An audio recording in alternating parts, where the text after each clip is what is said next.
Hello! Welcome to Wednesdays with Whitney. I'm Whitney, and today I'm with Miss Lauren Burt, and we are going to be talking about Kemin Industries and how they touch 3.8 billion lives every single day. Yes. So, Miss Lauren, yes. Thank you so much for being here today. Thank you for having me. This is pretty exciting for me. I knew about Lauren before I'd even moved back to Des Moines, because my mom kept saying, you have to meet this incredible woman. She reminds me so much of you. You two are gonna love each other. And then there was a lot of buildup. Like, I would come home for Christmas, you'd be out of town. And then when we finally met, I had to look at my mom and say, Mom, you were right. She was right. She was right. So it was that moment when Lauren walked in and I was like, well, she's a stunningly beautiful human. So Lauren, tell me a little bit about Kemin, how you came there, a little bit about your work career journey. Sure, of course. Well, thank you for having me today. Before I joined Kemin Industries, I was at Meredith Corporation in the Corporate Communications Department. Loved Meredith. Obviously, it's headquartered here in Des Moines. I love Des Moines. Yeah. And the opportunity came up for me to transition over to Kemin in a worldwide global communications role. And that was really exciting to be a part of a company that was global. Yeah. And the mission and vision of Kemin is to improve the quality of life for more than half the world's population. Which they are doing every day. Every day. So 3.8 billion people every day. Which is, like, I can't even conceptualize that number. Right.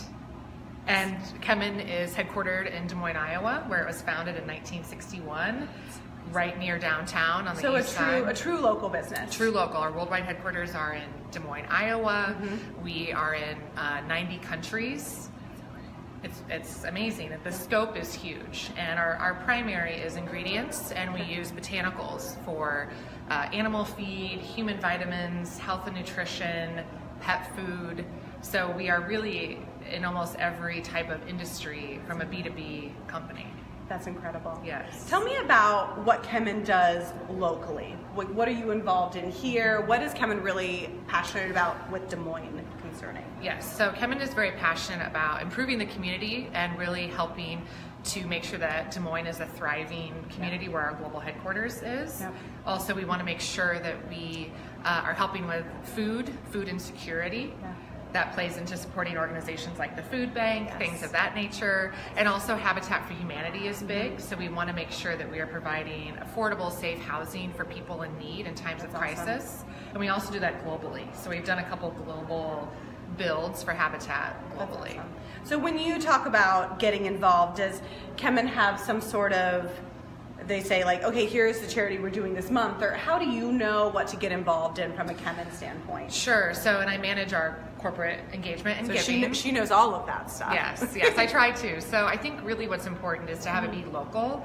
A big item that we try to do at Kemin is to think locally but act globally. So that piece of the global and local has to be there. And so it could be something that could be a small support, or it could be really large. So just want to make sure that we are reaching as many people as possible and trying to make sure that Des Moines is a thriving community for our global business. I love that. And when I think about, and truly Kemin, when you think about the landscape of Des Moines, they are so present. They're always sponsoring and hosting and showing up, and they're right up there. And I got the, was it at Bravo that the founders were? Am I speaking this correctly? Yes. They're here. They're people that you can talk to and see, and they're so passionate. Yes, absolutely. So Kemin is a privately owned company by the Nelson family. It was founded by R.W. and Mary Nelson, and their son, Dr. Chris Nelson, is president and CEO. And they really believe in servant leadership. And a lot of companies do amazing things and really give back to the community, but I really feel like Kemin talks the talk and walks the walk when it comes to that community, that servant leadership, and it really comes from the top, and it's throughout the whole company. Well, I think there's something to be said for, yes, you can give financially, and that's amazing. That's such a good gift. But when I was reading Kemin's website in the past couple days preparing for this, and their mission is about creating a better world. That is the baseline. That's why they're in business.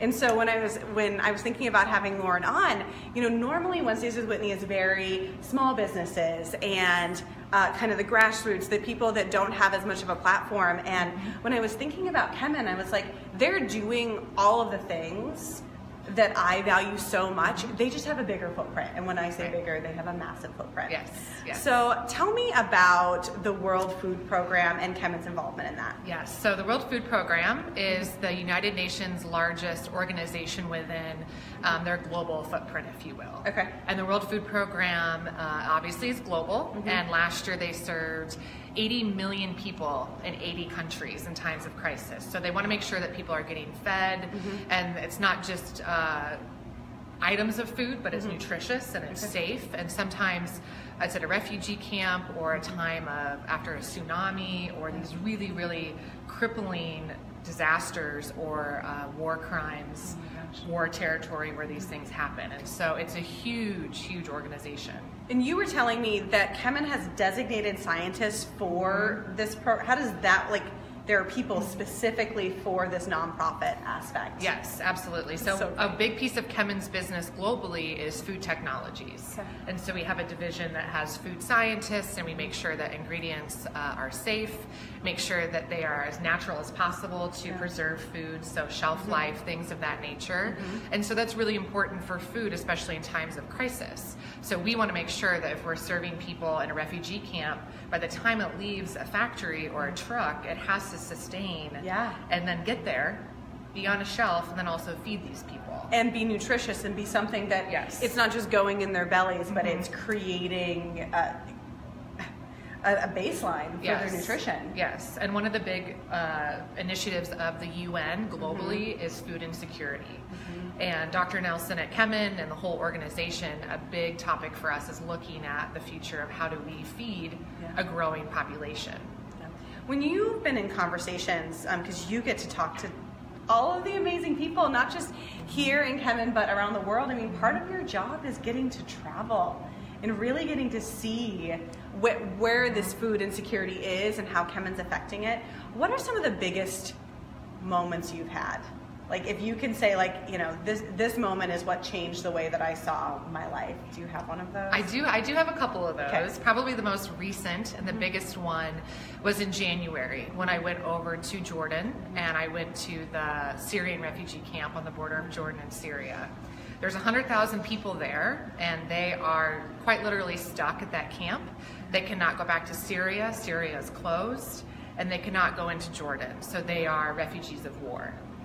And it's women and children and professionals and men and people who had jobs. People who had lives. They had lives just like ours. Yeah. And I think the biggest thing I've learned is that we think we're so different from others around the world, but we really are much more similar than we are different. Yeah. And that has just really broadened my scope of understanding of people and also being very gracious and having the gratitude for I never knew it was a blessing to be able to brush my teeth with running water and to be able to control whether the water is hot or cold.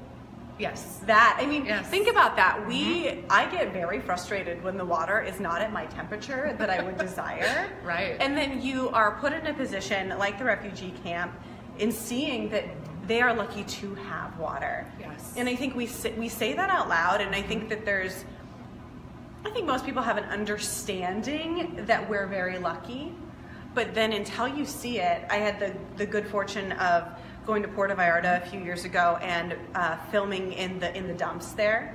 And I said, I'm going to Puerto Vallarta, and people were so excited. And I was like, I'm not going downtown. I will be on a street where the jobs of these people are to pick trash out of the dumps. And I have to say, my first couple days there were some of the most uncomfortable I have ever been, because I had no idea what my place was. I felt like I stuck out like a sore thumb, and for none of the good reasons. Usually when I walk down the street, I can hold my shoulders really high and feel very proud of me and whatever it is I'm presenting. And there, I felt like I needed to shrink a little bit because I didn't know my place. When you were in the camp, how did that make you, when you walked in there, what was your first thought?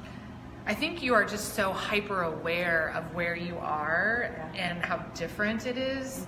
But also too, at this camp, they looked at us being with the United Nations and the World Food Program as positive people. So we are there to help them and to understand and to make sure that they are living a good life. And so you had a bit of they knew you were there for good. Yes, absolutely. Which is an amazing way to walk into a community. Yes. I'm not sure that I was walking in with the same umbrella. Right.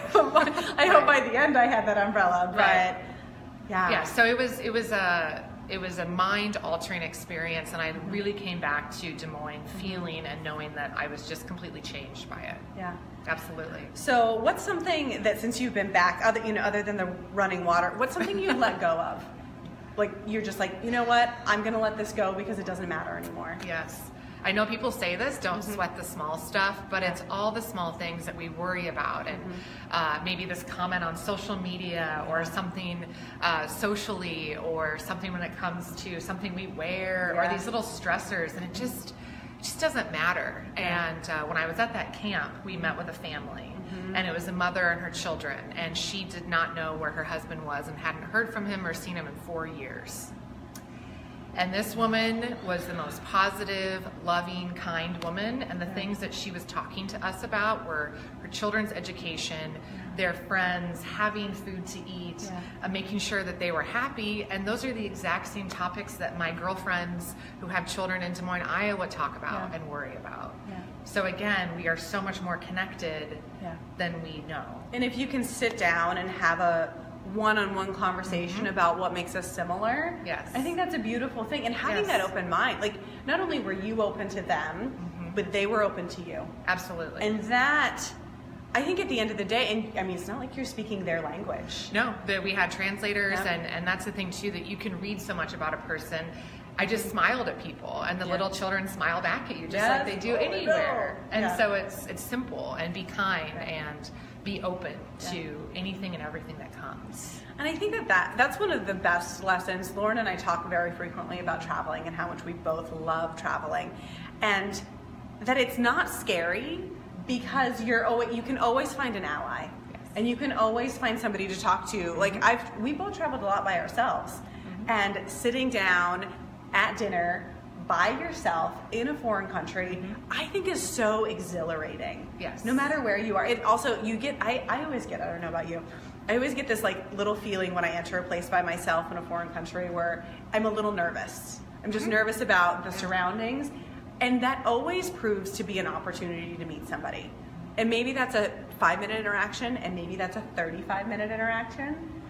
But those are the things I remember. Absolutely. I firmly believe that the more things that we do that make us uncomfortable make us grow. And and you have to be willing to go sit by yourself at a restaurant.